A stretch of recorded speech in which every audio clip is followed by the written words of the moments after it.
Boruto. C'est plus tard, garçon aux yeux bleus, que tu seras dépossédé de tout. Boruto.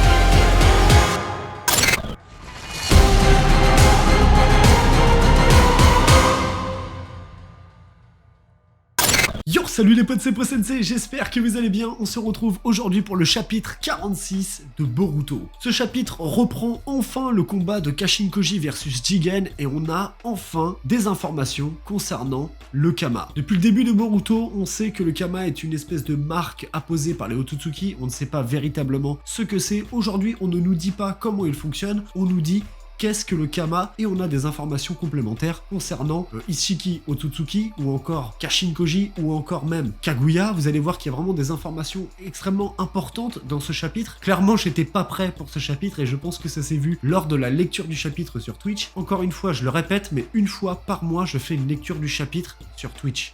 D'ailleurs, vous étiez nombreux, je vous remercie tous de venir pendant la lecture du chapitre. Si vous voulez me suivre sur Twitch, suivez-moi surtout pour du jeu vidéo, les amis, pour du gaming, car sur Twitch, je fais seulement la lecture une fois par mois pour vous permettre de venir et de découvrir également Twitch et de pouvoir lire le chapitre avec vous en direct. Ne vous inquiétez pas, tous les mois, on me pose la question sur la sortie du nouveau chapitre, sur quand est-ce que je fais la lecture ou quand est-ce que je sors la vidéo. Vous êtes toujours prévenus à l'avance. Quand je fais la lecture, je préviens également sur Discord, donc n'hésitez pas à rejoindre le Discord. Il y a des channels ouverts où vous pouvez parler éventuellement des spoilers, de Boruto, de manga, d'animé, de jeux vidéo. Bref, voilà, on est plus d'une centaine, je vous invite à rejoindre le Discord si vous voulez parler de tout ça avec d'autres personnes et d'avoir des avis, partager vos théories, vos hypothèses, n'hésitez pas à rejoindre le Discord. Dans tous les cas, merci à tous et bonne vidéo. Tout au début de ce chapitre, on reprend exactement là où s'était arrêté le chapitre 45, c'est-à-dire le combat de Kashin Koji contre Jigen. Jigen demande à Kashin Koji s'il veut l'affronter, s'il compte réellement essayer de le tuer. Kashin Koji lui répond, c'est l'ultime but de sa vie, c'est de vaincre Jigen. Et vous allez comprendre, c'est un peu plus subtil que ça. Amado dit à Naruto, Shikamaru, etc.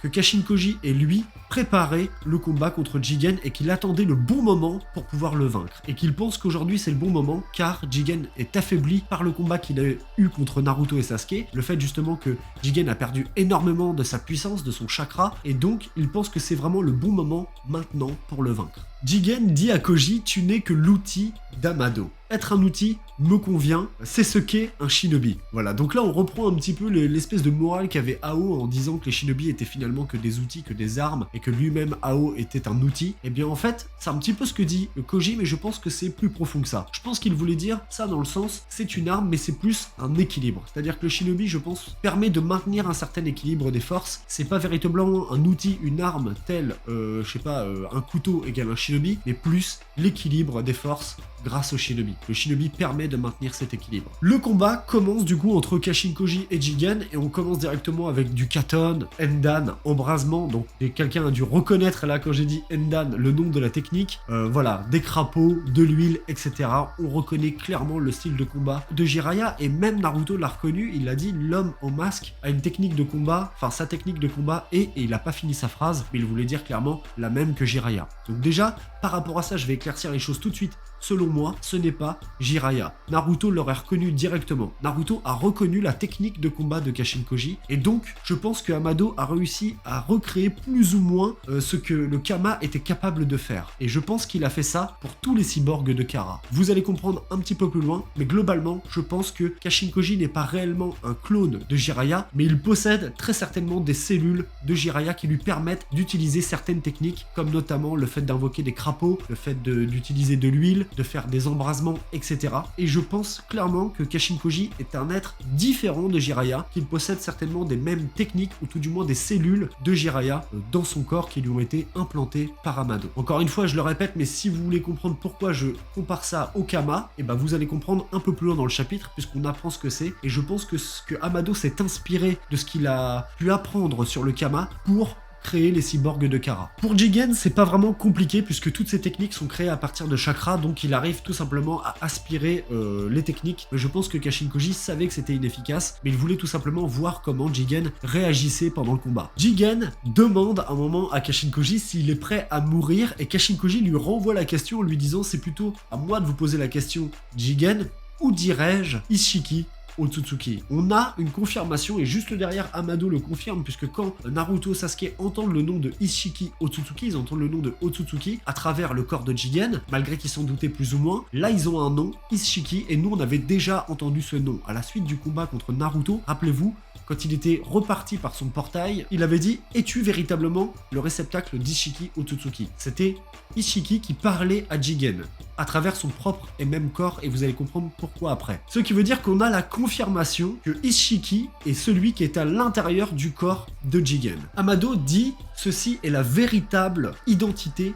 de Jigen. En anglais, ça a été traduit comme véritable forme. Du moins, c'est ce que l'on m'a appris lors de la lecture du chapitre. Beaucoup de personnes qui l'avaient lu en anglais m'avaient dit ça a été décrit comme véritable forme et non véritable identité. C'est quand même assez spécial, mais en fait, en fin de compte, quand on y réfléchit, c'est pas si spécial que ça. Pourquoi? Parce que vous allez comprendre, encore une fois, dans la suite de ce chapitre, j'arrête pas de le dire, mais c'est parce que tout arrive petit à petit, on comprend petit à petit dans la lecture de ce chapitre. Ça, ce que ça fait, c'est un truc de malade, vous allez comprendre, c'est dingue, c'est dingue. Amado commence à révéler des informations concernant ce fameux Ishiki, et vous allez voir que finalement, on n'était pas très loin de la vérité dans les chapitres précédents. Ishiki est venu d'une planète lointaine avec Kaguya. Il est venu sur Terre, ils ont eu un désaccord, ou tout du moins ils se sont opposés l'un à l'autre, et Amado ne sait pas véritablement pourquoi, il ne sait pas si c'était pour monopoliser le fruit de l'arbre divin, ou si c'était pour autre chose, tout du moins il ne connaît pas le mobile, mais Kaguya et Ishiki se sont affrontés, et Kaguya a gagné le combat en mettant Ishiki presque au bord de la mort, et donc Ishiki s'est emparé du corps de Jigen à ce moment-là. C'est quand même intéressant de savoir ça, de savoir que Kaguya s'est opposé à Ishiki. Est-ce que c'est parce que Kaguya ne voulait pas ramener le fruit auprès du clan? Est-ce que c'est parce qu'elle voulait le garder pour elle, et donc elle voulait le monopoliser et ne pas le ramener parce qu'elle s'opposait aux idéaux des Otsutsuki? Quand on avait vu les épisodes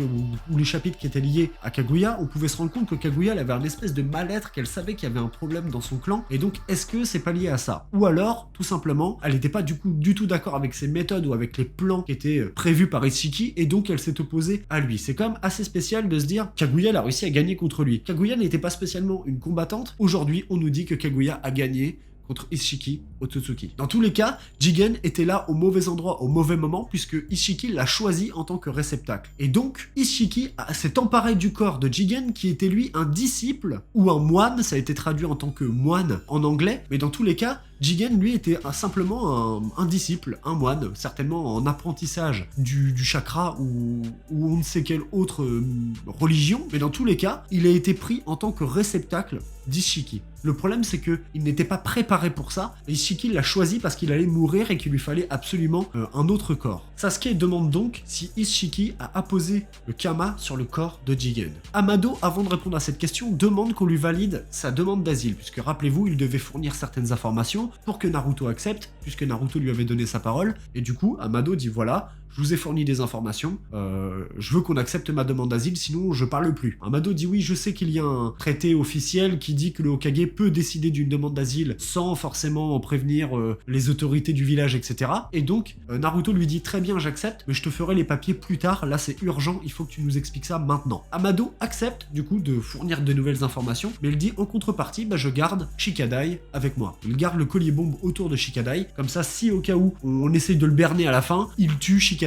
Donc il y a un petit peu de pression, hein. Shikamaru il est toujours sous pression, Naruto aussi, mais dans tous les cas il y a un accord qui a été trouvé, et donc Amado va continuer de donner des informations en échange de ce fameux traité qui a été accepté par Naruto, qui lui a donné encore une fois sa parole, et il remplira les papiers après ça. Dans tous les cas, à partir de maintenant, Amado est considéré comme, finalement, un villageois du village de Konoha, tout simplement. Amado, à partir de ce moment-là, explique ce qu'est le Kama. Je peux vous dire que Kawaki et Boruto, et notamment Boruto, regarde sa main et il se dit, on va enfin avoir des réponses sur ce que c'est, mais je pense qu'il est pas prêt.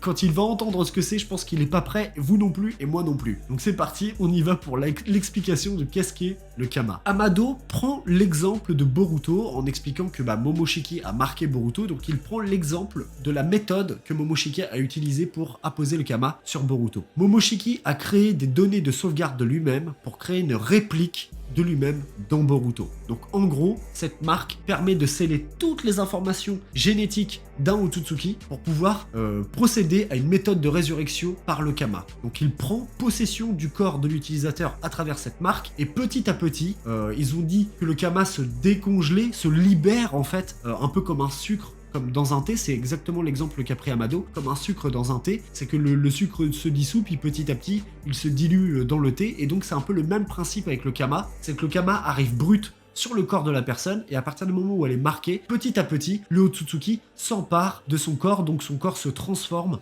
en Otsutsuki. Déjà là, Boruto vient d'apprendre qu'il va devenir Momoshiki. Voilà, déjà, ça c'est une confirmation, mais on s'en doutait plus ou moins. En tout cas, c'est ce qu'on avait émis comme hypothèse dans les chapitres précédents, et finalement, on n'était pas loin de la vérité. Il dit précisément que c'est un dossier de sauvegarde des Otsutsuki, et que c'est une de leurs méthodes de résurrection. On s'en doutait, rien de spécialement nouveau, mais on a là confirmation. Autre chose qui fait flipper, c'est que Amado dit le processus pour Boruto est actuellement en train de se faire. Ça veut dire que là, Boruto commence petit à petit à se transformer en Otsutsuki. Donc déjà, imaginez-vous à la place de Boruto, tu dois légèrement flipper. Juste derrière, Amado précise que l'identité de Boruto disparaîtra si Momoshiki prend son corps totalement. Alors là, du coup, Naruto, ça l'a fait flipper, et du coup, il demande s'il y a un moyen d'enlever cette marque et de libérer Boruto. À la connaissance d'Amado, il n'y a pas de moyen actuel qu'il connaisse permettant d'extraire le Kama de Boruto, enfin, d'un utilisateur, d'un autre, sans le tuer. Il pense que si Boruto meurt maintenant, que Momoshiki ne pourrait jamais revenir. Donc là, Boruto, il apprend clairement que son identité, elle est à 2 doigts de sauter. De plus, il est en train d'apprendre que si on veut pas que cet Otsutsuki revienne, il faut buter Boruto now. Donc clairement, il est en PLS, là, il est plié en deux, et il y a Kawaki qui le regarde et qui... Finalement, on le prend aussi pour lui, parce que Kawaki, c'est pareil, il a le Kama, mais vous allez voir que c'est peut-être un peu différent, mais globalement, Kawaki, il a le Kama, donc il est soumis aux mêmes lois que peut être soumis à l'heure actuelle Boruto. Sasuke demande pourquoi le Kama de Jigen ne s'est pas effacé, puisque Amado a expliqué juste avant que un Otsutsuki, quand il prenait le corps d'une personne par le Kama, que le Kama, en fait, fondait dans son corps, et donc, au bout d'un moment, il disparaissait quand le Otsutsuki a pris pleinement les capacités de son réceptacle. Il dit ça à Amado, et Amado rigole, mais ça n'a pas fait rire Shikamaru qui a pété un plomb et qui lui demande pourquoi il rigole, il commence à s'exciter, et Amado le remet gentiment à sa place en lui disant « Maintenant que le traité est accepté, je suis un villageois, je pense pas que les gens accepteraient de savoir que le bras droit du Hokage a tabassé ou a malmené un villageois sans raison, et donc Naruto arrive à le calmer et lui demande de se calmer. Amado a gentiment remis Shikamaru à sa place. Après, Shikamaru, il est dans un état un peu particulier, il sait que son fils a le collier bombe autour du cou, donc Shikamaru, là, il est tendu, il est en mode tendu du slip, il a le slip tendu, Shikamaru, on peut le dire comme ça, Amado explique que Ishiki a pris le corps de Jigen par une autre méthode. Il n'a pas marqué Jigen de la même manière que Momoshiki a marqué Boruto, il l'a marqué d'une autre manière. Ishiki a pris possession du corps de Jigen directement en pénétrant dans son corps par l'oreille. Oui, en pénétrant dans son corps. je sais que vous allez la faire, En pénétrant dans son corps par l'oreille. Tout simplement parce que, comme on le sait, Ishiki, donc Jigen, a la capacité de se rétrécir très rapidement. Il s'est rétréci très rapidement quand il était à 2 doigts de mourir et il est entré directement dans son corps. Parce que Amado explique que Ishiki était trop affaibli pour pouvoir créer cette réplique, cette donnée de sauvegarde, le Kama, quoi, ni plus ni moins, comme a fait Momoshiki. Au lieu de le créer, il est entré dans le corps de Jigen par l'oreille et il a commencé à se nourrir de ces éléments nutritifs et donc il s'est emparé petit à petit de son cerveau, de son bras, etc. Et donc il peut prendre la parole, parler à sa place, se déplacer, combattre à sa place, etc. En gros, il le manipule de l'intérieur en l'ayant tout simplement bouffé de l'intérieur. Oui,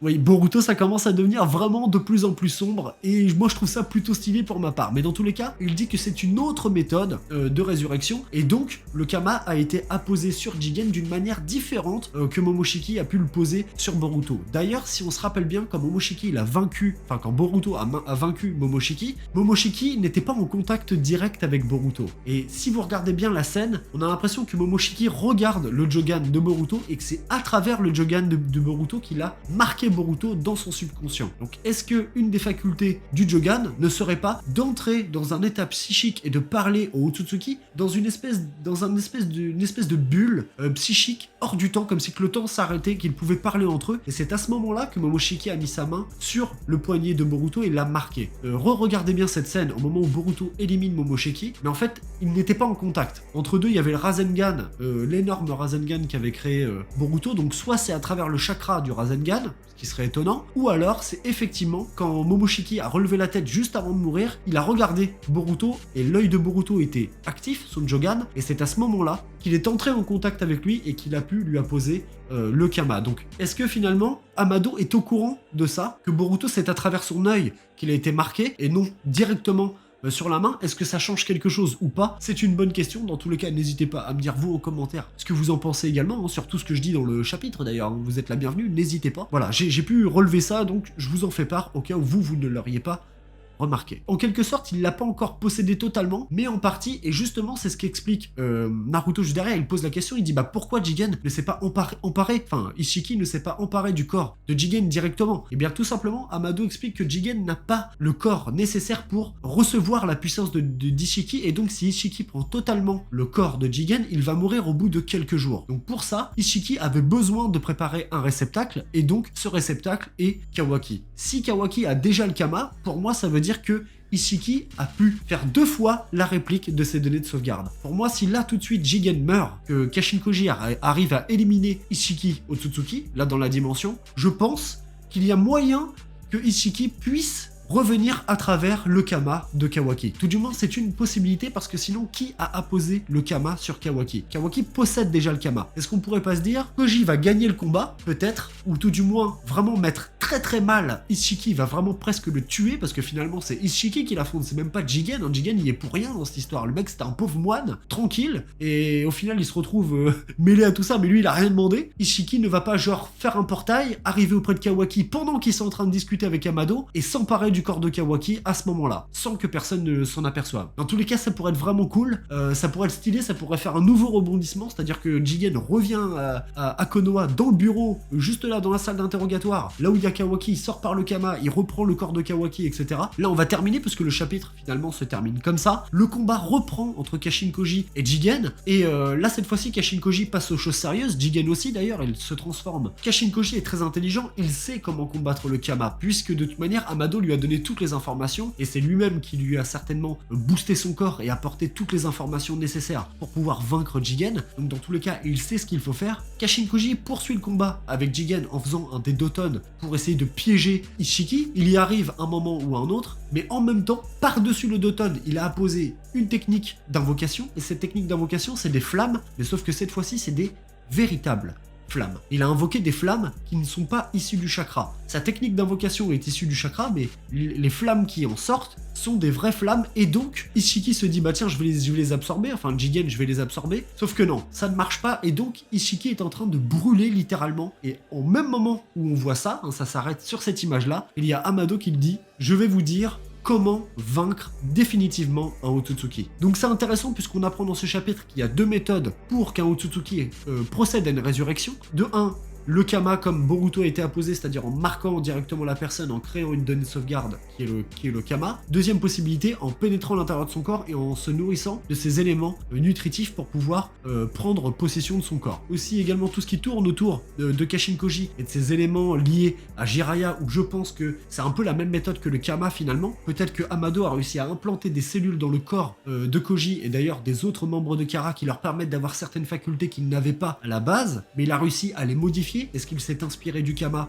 je le pense. Ça pourrait être intéressant, peut-être que c'est pour ça que Koji a les cheveux blancs, peut-être que c'est pour ça que Koji a des marques, mais peut-être que tous ces traits-là sont liés au fait qu'il a obtenu des cellules de Jiraiya, et donc que le corps de Koji réagit comme ça, et donc c'est pour ça qu'il a les cheveux blancs et qu'il ressemble plus ou moins à Jiraiya, et surtout qu'il utilise les mêmes techniques que lui. Dans tous les cas, il y a une image qui m'a choqué, justement, c'est l'image où on voit la tête de Momoshiki sur le corps de Boruto. Franchement, cette image-là est dégueulasse, elle est franchement dégueulasse, mais c'était pour imager le principe de Momoshiki qui prend le corps de Boruto. Mais franchement, cette image est vraiment moche, ça le fait pas du tout, vraiment ça le fait pas du tout. En plus, t'as l'impression qu'il a une grosse tête et un petit corps, c'est vraiment mal fait. Mais c'était plus pour imaginer le fait que le Otsutsuki prend le corps de Boruto. Voilà, il y a tout ça qui est arrivé dans le chapitre, c'est quand même un chapitre assez fou. Le fait de nous expliquer ce qu'est le Kama, dans le prochain on va nous expliquer comment on tue un Otsutsuki, par contre il n'a pas expliqué comment fonctionne le Kama. C'est vraiment un chapitre de dingue, vraiment en termes de révélation, de confirmation, d'informations complémentaires, comme un truc de fou. Pareil, il y a l'idée, le fait que Kaguya et Ishiki sont venus sur Terre, qui se sont affrontés tous les deux. Est-ce que ça s'est passé au moment où Hagoromo et Amura devaient protéger l'arbre divin et que Kaguya